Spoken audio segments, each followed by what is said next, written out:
I mean, Seattle's your last non-conference. What do you think this non-conference season has done for you? Has it prepared you? Has it damaged confidence? What do you think? No, I think it's this non-conference has prepared us. We've handled some adversity. We've played some really good teams like UNLV and Gonzaga. Those are good teams that will make it probably deep in the tournament. And then we played, in the Bahamas. We played Ole Miss, so that was a good SEC team to play. I think it's just been hard with limited numbers. So knowing hindsight's always 2020. I probably would have scheduled a little bit differently, but I wouldn't have been able to anticipate injuries and different things like that. So it's kind of going to be how it is during the season. So we just kind of have to keep on, chugging forward. Holiday break help that situation, injury-wise? Yeah, but some of it's just more time. Like I think just 4 days or 5 days didn't help a lot, but I think it's just been a challenge having enough players to practice. So that is what it is. It's not an excuse by any means, and other teams have gone through it. But it's hard when you're not able to actually do the things in practice. Like you don't have practice players over Christmas break. And we haven't really had enough numbers the whole time. And then our walk-on Aaron came, and it was like 4 or 5 days and got hurt. Is going to be out a while. So I think that's just kind of the way the dominoes fell, and it is what it is, but it's just not something I would have ever anticipated because we've really never had injuries since I've been here. So Erin's still out. Yeah, she's out, and she might be out a little bit longer because it's just been hard coming back, and actually on my way down here, I got an injury report, so today kind of shifted her knee again as she's coming back, so it's probably gonna put her out longer. She'll probably have to get a scope. So I'm like, that is our luck. You bring a walk on, Erin, poor Erin. She's with us for a few weeks. Her coaches are probably gonna kill me, so I'm gonna probably have to hide from them in the hallways. But they're like, you took our player, then she's hurt. But no, I'm just kidding. But yeah, that's just kind of the way it's been. So stuff that I would have never been able to anticipate. It's kind of it is what it is. But I have a great group that's ready to play. And the great thing is I won't be complaining about playing time because everybody's going to play a lot. So there's good and bad. And I think you just handle adversity as you can. But as a coach, I've never been in this situation in my career. How is Montea as far as her rehab? Montea is great, but Montea is going to be so good, it's not worth it for me. Because, I could play Montea the last month of the season, but for me, it's like she has such a bright future. She probably would have played a lot for us. She could have had a starting position, who knows? So for me to waste and maybe have her play 1 month when you'd have to get in the basketball, that's not worth it for me. Now, if she really wanted to be something we talk about, but I don't think it'd be smart because I have her for 4 more years. She's improved her shot. She's getting strong. The only thing that would be holding her back from playing right now is the strength in her quad, which takes probably like another month, a month and a half. But I think it would be too rushed, and why? When she has the whole season, she'll be cleared right at the end of the season, that she'll have all summer. I think just mentally and physically, it's the best thing. But yeah, she's way ahead in her rehab. She's already jogging with us. She's already in drills. She's already in some contact, but not like playing contact, obviously. But I just don't think she's ready to play for us and impact us. We talked about it a little bit in Phoenix, but there was a little bit of a trend between the Gonzaga game and the Texas game of that tough lull in the third quarter. Yeah. After looking at the film, have you noticed similarities between those two games? What is it kind of out of the halftime locker room that you need to fix to move forward? Yeah, I think just coming out flat or really comfortable, and I don't know why we lost intensity in those ways because we were still in games. I just think some of it's a lack of experience thing and understanding, which that's one of the ways it prepares us for the Pac-12. Because if you have those spells in the Pac-12, you'll lose games. So I think we did lose those games. I think that's good learning experience, but just understanding how to maintain that intensity. And, we start 2 freshmen and a sophomore, and the sophomore, Kaylin, didn't play last year. Played like 5 minutes a game, so we're starting people that didn't play it besides as Mary and Helena. And they're the ones that usually kind of bring that intensity. But as Mary was kind of in and out that game with some sickness. So, yeah, just definitely have to address that, learn from it, and get better. But the great thing about it is our youngsters, Brea and Jada and, Skylar, Kaylin, they're getting experience from that and understanding. And I think Kaylin has really improved her game and just maturity and mentality. Like some games, like at the UNLV game, she really showed up second half. But I think just understanding how to sustain that the whole game and how to really start games with intensity and starting at halftime with intensity or third quarter is really important. In the Pac-12, a 3-minute lull, you'll lose by 30. So it's about to get really real. It's been pretty real for half the non-conference. But like a part of me looks back and is like, wow, all these other teams haven't played anybody in a non-conference. I don't know, that's kind of good too. Like, because like when you think about resting people when you have short numbers, but we came into the season with 12 people. But when you have just a small roster, then at least when you have a lot of guarantee games, you can rest people.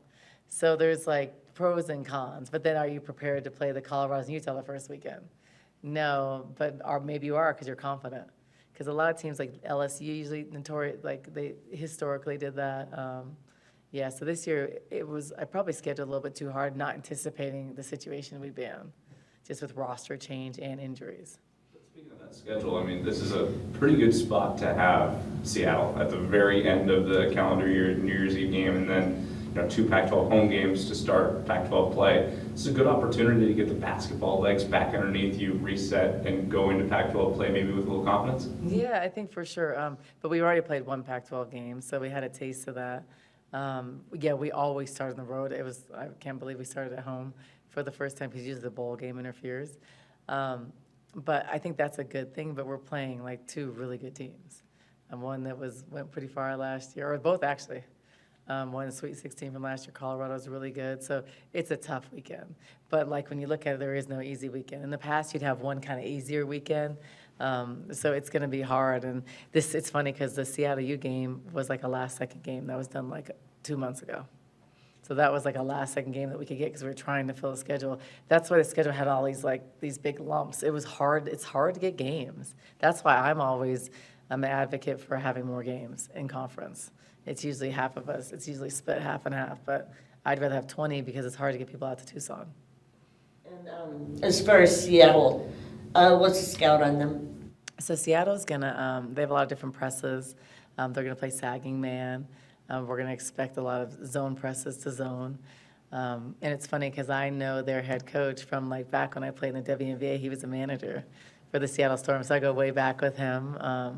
And I think it's just going to be good for us to kind of apply some things and kind of get ready for the Pac-12. But they're a good team.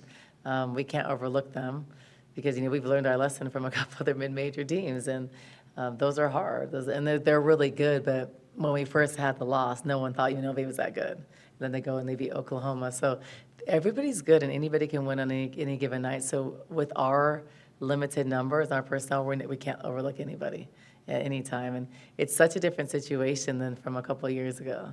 When you're going in a game pretty confident, you don't overlook anybody ever, but you go in kind of more confident, trying to maybe plan to play some younger players. Right now, that's our reality. So it's not a plan, it is what it is. And it's hard because you never know with young players, they're not consistent yet. And you don't know what's going to show up or you don't know how they slept the night before, how they are. But our freshmen have been really good. But it's just a process. And there's a lot going on. There's a lot of pressure. There's a lot of things that people put on themselves. So they have to learn this process. And there's going to be peaks and valleys. So we're going to see some peaks and valleys this year for sure. Speaking of, the short bench and all, Maya put some interesting things about coming back to basketball eventually, and I know she's still on the roster. What do you know about that situation is what I'm asking. I don't know until everybody starts asking me. That's one of those, I don't see a lot of that stuff on Twitter until people start screenshotting to me. Sometimes that's a good thing, sometimes that's a bad thing. No, I don't think she's completely done with basketball. She loves basketball. She's a really good basketball player. I think that just the situation now and the pressure of school was very overwhelming. And there's certain criteria you have to maintain to stay in the program. So I think that was a lot of pressure, and you're missing a lot when you're playing basketball, and it's hard.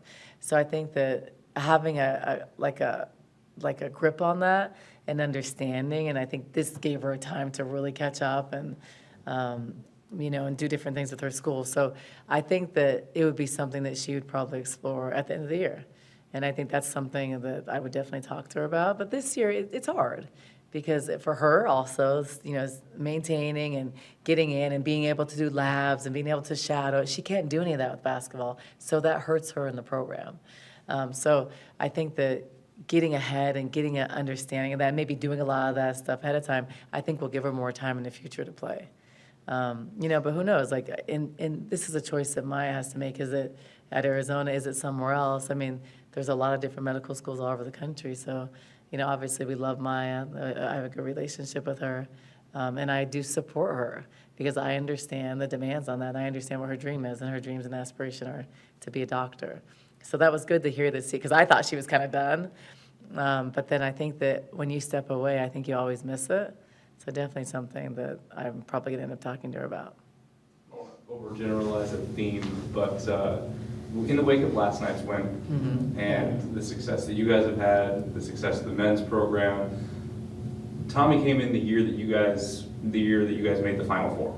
And then, the momentum feels like it's been rolling for U of A athletics. On their side especially. For a while, yeah. We'll get that momentum back later.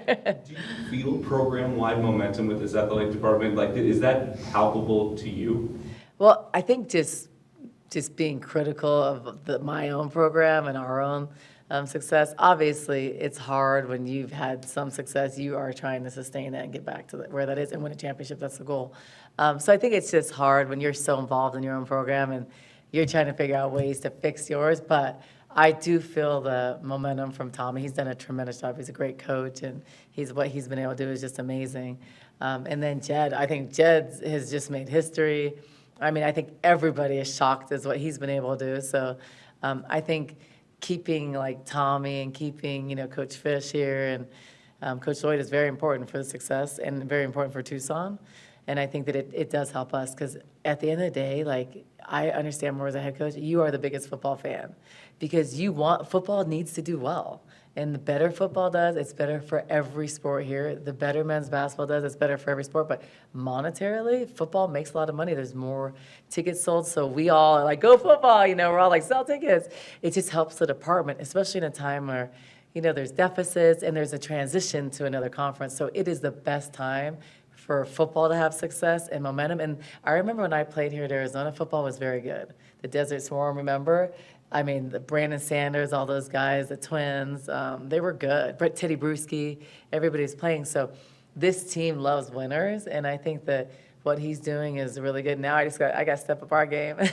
We'll step it up. We're young, but like now it's like, because you want to do well as a head coach. You're not here to be average. You're here to win, and so I have to figure out a way to get us back there, and young or not, and there's never an excuse, because at the end of the day, people don't look, they're young. They look, they're winning or losing. So just the competitive person, me, wants to find a way to do what they're doing and the same level, because they're doing awesome, and I'm excited. But it definitely helps. You want the whole department to do well, because we all have more success.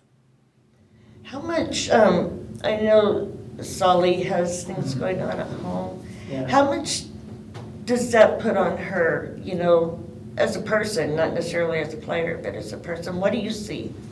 It puts a lot on the stress of a player, just because there's a few situations like where some of the players are breadwinners, and they have the responsibility and the burden, which is very hard for a 20-year-old or a 22-year-old. Solly's actually a little bit older, but I think that's difficult, and I think that when you're in another country, everybody looks at like you have the opportunity to give back and to help, but like these are scholarships, and there isn't a lot of money just in general without other ways. So I think for her, and just culturally, the oldest child, gives back and takes care of their family. So she does have a burden, and I think she handles it really well. And I know as a coach, like there's times where she sends all her money home.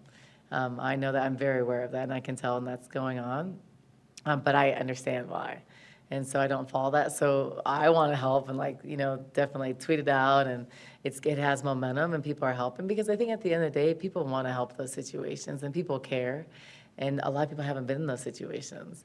And it's just a different world where she's from.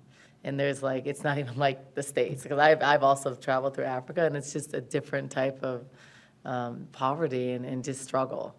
And it's not like America where you can go get a job. There aren't jobs. So you can live in a city. There are no jobs to get. So I think that's hard. And then when I saw the devastation, I've seen videos, pictures. We've talked extensively about it. I've seen her sad sometimes at it, because there's pressure and there's not a lot you can do. You can't just go give $50,000 or $100,000 like they're college kids. So I think it's hard. And it does put stress and pressure, for sure. And especially holidays. Like she was at my house for Christmas. But you can't travel home, so I think that's another stress. You're not able to go see your family in tough times, and I think it's just factors. In certain countries, it's a lot harder to come here. The visas take months. Remember, Saleh was a kid that was stuck for half a year last year, so she hasn't played a full year basketball in a while because of COVID, and that's been a couple of years. And then she was stuck in Mali for like 8 months. So like to have your family just come for Christmas was like impossible. So I think, but all those things add stress, and you feel those things around the holidays, which is normal. So we can keep on tweeting it out and the raise. I think she'll reach her goal. 3 days, it was like I think after 3 days, it was like 11,000, then like 4 or 5 days, it was 13. So I think she'll reach her goal. I think people care and they want to help, and there's so many fans here and people love basketball. So I'm really happy for her, because if that GoFundMe can rebuild it, that's amazing. So, no? Okay, cool, you good. Thank you.